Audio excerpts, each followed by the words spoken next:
ရပဲဖြစ်ပါတယ်ရှင်ဒီနေ့မှာတော့ကျွန်မက Q သင်းသမင်ဖြူလူနာတွေအတွက်အရေးကြီးဆုံးအချက်လေးတစ်ခုကိုမျှဝေပေးချင်ပါတယ်ကျွန်မပေးချင်တဲ့ message လေးကတော့ကိုကဒီလို autoimmune skin disorder လို့ခေါ်တဲ့ကိုယ်ခံအားပိုင်းဆိုင်ရာစနစ်မူမမှန်ခြင်းကြောင့်ဖြစ်တဲ့အဖြူကွက်တွေတော့၎င်းအရေးပြားရရမှုတွေရောင်ရမ်းမှုတွေခံစားနေရရင်တော့၎င်းကျမတို့ကုသမှုယူတာတကြောင်တစ်ဖက်ကနေလည်းဒါခံစားနေရတဲ့ cardiac ကိုယ်တိုင်ကလိုက်ပါလှုပ်ဆောင်တဲ့အရေးကြီးဆုံးအချက်လေး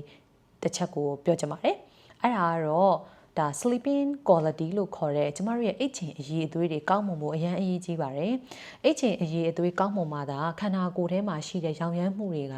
သူ့အလိုရောကျသွားမှာဖြစ်ပြီးတော့ကိုကုသနေတဲ့ကုသမှုပိုင်းဆိုင်ရာကိုလည်းကောင်းမွန်ခြင်းဘက်ကိုရောက်အောင်ပို့ပြီးအရှိန်အဟုန်မြင့်တင်စေမှာပဲဖြစ်ပါတယ်ဒါကြောင့် quality of sleep လို့ခေါ်တဲ့ကျမတို့ရဲ့အိတ်ချင်အရေးအသွေးတွေက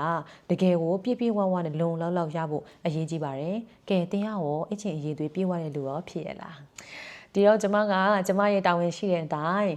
တကယ်ပြည့်ဝတဲ့အိတ်ချိန်ပေါ့နော်အရေးအသွေးပြည့်ဝတဲ့အရေးအသွေးပြည့်မီတဲ့အိတ်ချိန်ဆိုတာဘယ်လိုမျိုးလဲဆိုတာကိုဒီနေ့မှရှင်းပြပေးပါမယ်ကျွန်မတို့ကကြားဘူးနေကြလူတော်တော်များများကြားဘူးတာတော့တနေ့ကို9နာရီသို့မဟုတ်10နာရီလောက်အိတ်ချိန်အလောက်ပြည့်ဝစွာအနားယူအိတ်ဆက်တဲ့နယ်လို့သိထားကြမယ်လို့ထင်ပါတယ်ဟုတ်ပါတယ်ဒါပေမဲ့အဲ့ဒီအချက်လေးတစ်ခုတည်းနဲ့မလုံလောက်ပါဘူးအိတ်ချိန်အရေးအသွေးပြည့်ဝဖို့ဆိုတာတနေ့မှာ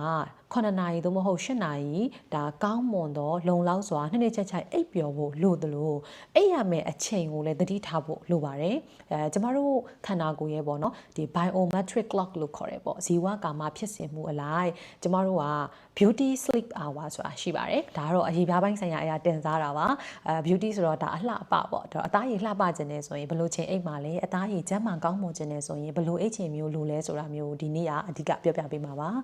ကျမတို့ကည7နာရီကနေမနက်4နာရီဆိုတဲ့အချိန်တစ်ခုမှာဒါကျမတို့လူသားတိုင်းပိုင်တဲ့24နာရီမှာပေါ့နော်ည7နာရီမနက်4နာရီဆိုတဲ့အချိန်လေးမှာကျမတို့ခန္ဓာကိုယ်က skin rejuvenation system လို့ခေါ်တဲ့ဒီခန္ဓာကိုယ်ထဲမှာရှိတဲ့ cell အသေးတွေဒါမှမဟုတ်ရောင်နေတဲ့